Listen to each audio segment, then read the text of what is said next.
Hey folks, this is Vince with Ads Gaming Addiction, and today we're going to check out Sheriff of Nottingham. It's a game for 3 to 5 players for ages 14 and up, with the average playtime being about 60 minutes. Now, I don't fully agree with those stats, I guess you can call them. I do think that 2 players can play, it just won't be as fun. I do think that kids under the age of 14 can play this game, especially if they're good at lying. Speaking of which, this game involves a lot of that. Well, you can tell the truth if you want to, but in order to score some of these contraband cards, you'll need to lie.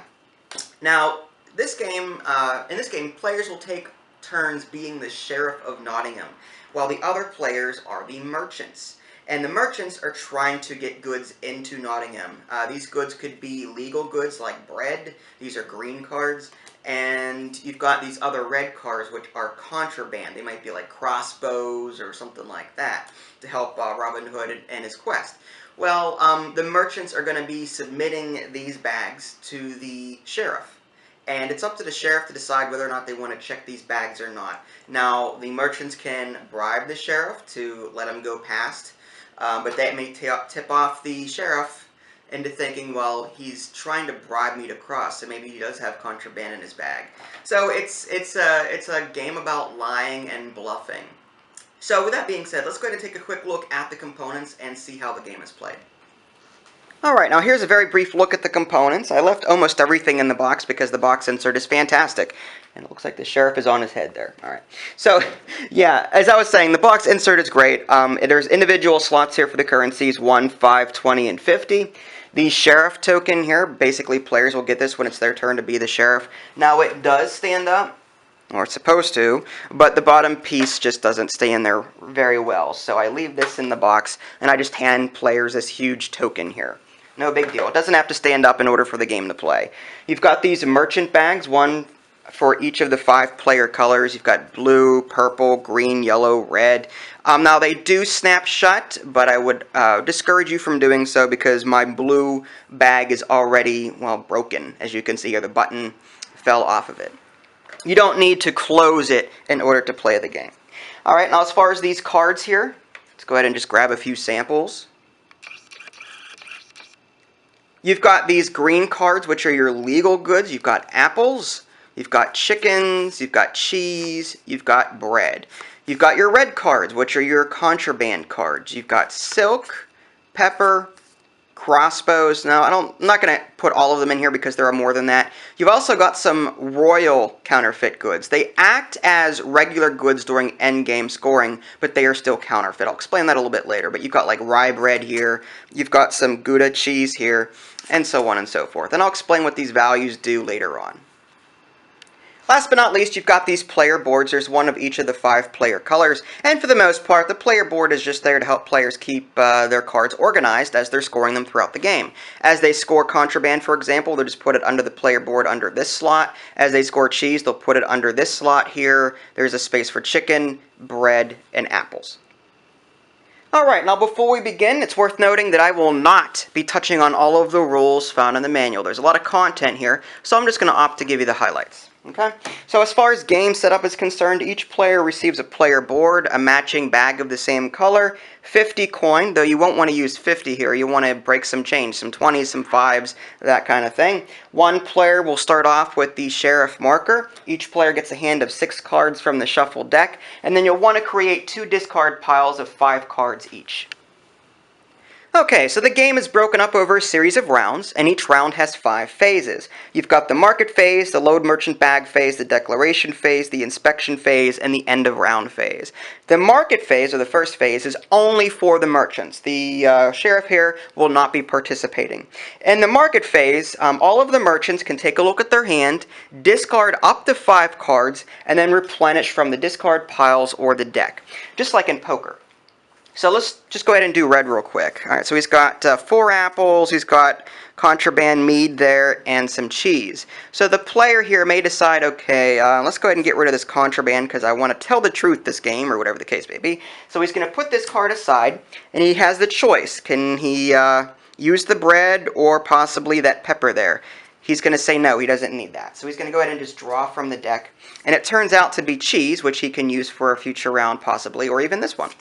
So that one's done. Now, any discarded cards will go ahead and be added to the discard piles at this point. They'll place them on top of one of the discard piles in any order they want to. So he's just going to put that there. As far as yellow is concerned, let's take a look at him. He's got a total of, wow, 5 bread. Okay, and he's got 1 counterfeit pepper here. Now, this player could go ahead and discard this card if he wants to and take that bread in the discard pile, so he has 6 bread, which is pretty rare, at least in my experience. But let's just say that this player here likes to be sneaky and wants to try and get a lot of points by sneaking across these counterfeit goods. So he's going to opt not to exchange any of his cards. And that'll end the first phase of this particular round. The second phase of the load merchant bag is also only for the merchants. The merchants will be able to put between 1 and 5 cards into their bag. Now, it can be any cards they want to, but they can only declare during the third phase, which I'll get to in a minute, one type of goods. So they want to keep that in the back of their mind. They can also not declare counterfeit goods. So let's go ahead and take a look at Red real quick and see what he wants to put in his bag. He's got 4 apples. So let's go ahead and just put 4 apples into his bag like so. And again, you don't have to snap these shut. We're just going to leave it like that. Alright, and yellow is going to do the same thing. He's going to go ahead and take a look at his cards. And let's go ahead and just say that, you know what, he wants to try and get some counterfeit. He can only put 5 cards in his bag, so he's going to leave 1 bread in his hand and put 4 bread and 1 pepper into his bag. And then once all players are done with this, that'll end this particular phase of this round. After all of the bags are loaded, you'll move on to the third phase, or the declaration phase, and here the merchants will take turns declaring what they have in their bag, though there are some rules to that. They can only claim legal goods, they can only claim one type of good, and they have to claim the exact number of cards that they put into their bag. So let's go ahead and take a quick look at Reds here, just to refresh our memories. We have 4 apples in that bag, okay? So the red player here is going to tell the truth. He says, Sheriff, I have 4 apples in my bag, okay? Yellow is going to do the same thing. Just to refresh our memory with this particular player, he's the sneaky one. He's got 3 bread, and he's got 1 pepper in his bag. So, obviously you don't want to claim or declare counterfeit goods. It's actually not allowed in the rules, because you want to try and sneak these across, obviously. So this player is going to say, okay, I have 4 bread in my bag. And then once all players are done declaring, that'll end that particular phase of the round. The fourth phase, or the inspection phase, is where the sheriff can decide whether or not he wants to inspect these bags, okay? Now, there are consequences for the sheriff if he inspects a bag and the player is telling the truth. Likewise, there are consequences if a sheriff inspects a bag and it turns out that the merchant was lying, in which case the merchant has to pay a fee. I'll explain that in a minute. Alright, so let's go ahead and start with Red here. Red's going to say, you know what, again, I have 4 apples in my bag, I'm telling the truth. And the sheriff's like, I don't know, I kind of don't believe you, blah, blah, blah, whatever. And they're going to go back and forth. The sheriff is basically going to be interrogating the red player, trying to figure out if he's actually lying or not. Now, during this phase of the game, players can also use any money that they have to bribe the sheriff. So let's say that Red here was trying to be sneaky and trying to get the sheriff to inspect his bag because he's telling the truth. So let's say he goes, okay, Sheriff, I'll give you 3 of my coin here. Again, this would be subtracted from this 50. But let's just say that Red says, okay, Sheriff, you can have 3 coin if you let me pass. And the sheriff is going to go, well, you're trying to bribe me, so that means you're probably lying, so I'm going to inspect your bag. So this red player goes ahead and reveals his cards. And it turns out that the red player was telling the truth, that he had 4 apples. And this bribe here was sort of just a trick to get the sheriff to inspect his bag. Now, because the sheriff was wrong, okay, and inspected a bag to where the bag had all of the contents that Red said there was in there, the sheriff has to pay the value on each card listed in the lower right-hand corner. There's a little red 2 here. So there's 2, 4, 6, and 8. So red player gets to score these cards under their apple board here. And the sheriff now has to pay the red player 8 coins. And the red player, of course, gets the bribe back. Anytime that you bribe the sheriff and the sheriff inspects the bag, the bribe becomes null and void. So the bribe comes back, sheriff ends up paying the red player 8 coin, and that'll end that particular part of it. And then he moves on to the yellow player. And the yellow player says, you know what, what did he have in here, Bread? Oh, he has 4 bread and 1 pepper. So he says, I have 5 bread in my bag. Okay, I have 5 bread. I'm telling the truth. I don't need to bribe you because I'm telling you the truth, blah, blah, blah. And the sheriff says, I don't believe you. I want to check your bag. So the yellow player here opens up his bag. And lo and behold, there is counterfeit in his bag. So what happens at this point? The player will score any cards that he was telling the truth about, in which case his bread. Okay, so that would go under this player board here, like so.